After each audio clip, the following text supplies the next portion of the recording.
Hi friends, good morning. आज video को देखने से पहले प्लीज़ लाइक, कमेंट और सब्सक्राइब करिए।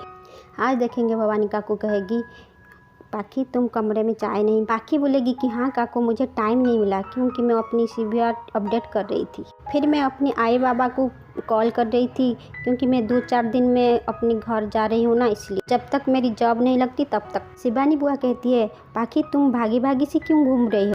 साई घर आ रही है इसलिए तुम अपनी मुँह छुपा के इस घर से भागना चाहती हो ना। तभी पाखी कहती है आप लोग मुझ पर शक करना बंद कीजिए क्योंकि मैं कह रही हूँ मैं साई के इस हालत का जिम्मेदार नहीं हूँ। तभी भवानी काकू कहती है अरे मानसी तुम मंदिर गई थी अकेली? मानसी बुआ कहती है हाँ मैं पूजा करने मंदिर गई। आप सबको मालूम नहीं है कि पत्रलेखा को भी मालूम नहीं है कि आज कौन सा दिन है।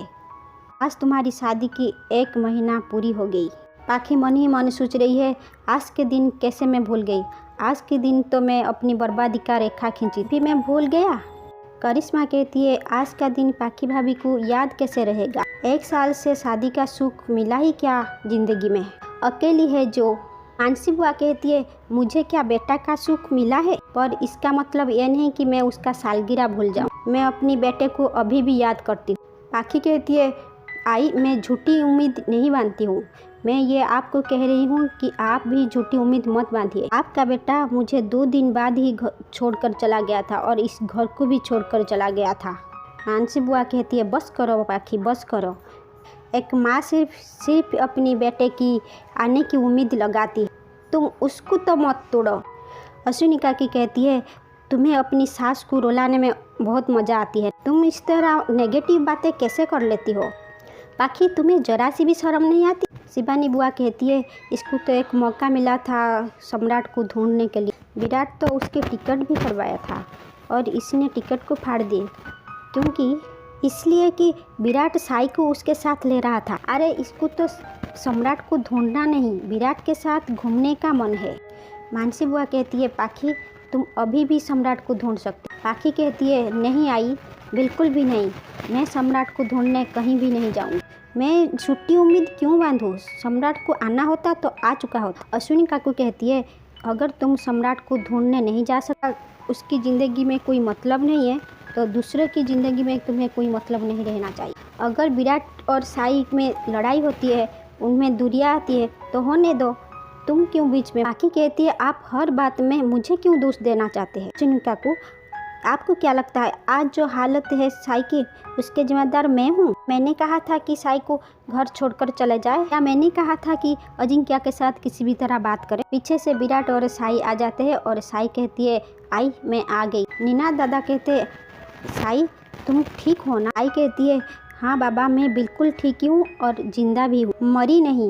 निनाद कहते हैं ये कैसा तरीका है बात करने का, मैं तुम्हारा हालचाल पूछ रहा था और तुम ऐसे जवाब दे रही हो। आई कहती है आई एम सॉरी बाबा, मैं क्या करूँ, मुझे तो लगा था कि मैं यहाँ आऊँगी और सब खुश हो जाएंगे, लेकिन यहाँ तो इतना शांत इतना खामोश, जैसे लग रहा है कि मैं सुख सभा में आई हूँ। इसलिए मैं क्लियर कर रही थी कि मैं ठीक हूँ।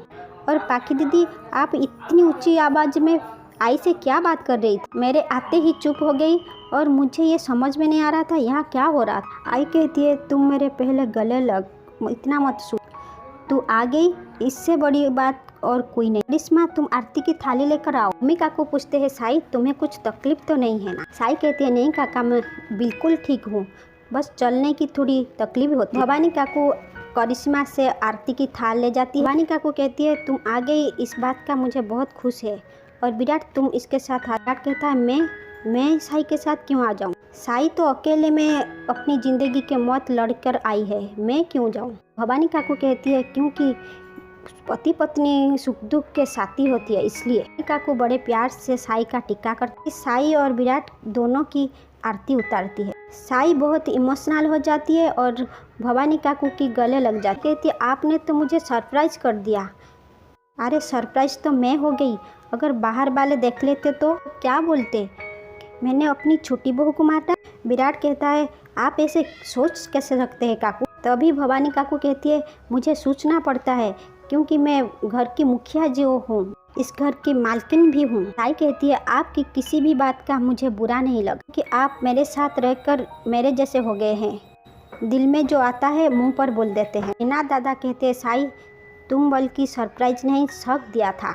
लड़ाई के बाद क्या कोई ऐसे घर से भागकर जाती है? मानसी बुआ कहती है ये लो बेटा प्रसाद लो, आज तुम घर आए मैं बहुत खुश, और आज मेरे बेटे की शादी को पूरे 1 साल हो गए। तुम ये प्रार्थना करना कि मेरे बेटा जल्द से जल्द घर आ जाए। साई कहती है मानसी बुआ आप देखना सम्राट दादा जल्द से जल्द घर आ जाए। अभी विराट कहता है साई तुम जल्दी करो, तुम्हें तो जाना है ना, बुक्स और तुम्हारी सामान में निकाल देती। सारी बात सुनती है और मन ही मन कहती है अच्छा हुआ ये चले जाएगी। विराट कहता है कि साई इस घर को छोड़कर जाए मैं नहीं चाहता, लेकिन आज साई के इस हालत का जिम्मेदार मैं खुद हूँ। मेरी जो हरकतें हैं इस वजह से मैं साई को रुकने की भूल नहीं सकता। शाम को पुलकित आ रहा है घर। साई अब पुलकित के घर में रहेगी, हमारे साथ नहीं रहेगी। काकू कहती है साई तुम दोनों के बीच में क्या हुआ है खुल के बताओ। साई कहती है मैं आपको सब बताऊंगी काकू, अभी नहीं, अभी मुझे विराट सर से बात करनी है। इसी के साथ एपिसोड का दी एंड हो जाता है। के एपिसोड में आप देखेंगे कि साई बोलेगी आप रो रही है क्या? आटेज में सामान रख रहा होता। विराट बोलेगी तुम मुझे छोड़कर चले जाओगे क्या? पता नहीं मुझे क्या हो जाता है, मैं अपनी गुस्से को कंट्रोल नहीं कर पाता हूँ, ऐसे लगता है कि मैं खुद को मार डालूं। साई विराट का मुंह पकड़ लेती है और ज़ोर ज़ोर से रोने लगती है। और इसी के साथ एपिसोड का दी एंड हो जाता है। अगर आपको हमारे चैनल अच्छा लगे तो प्लीज़ लाइक कमेंट और सब्सक्राइब करिए। थैंक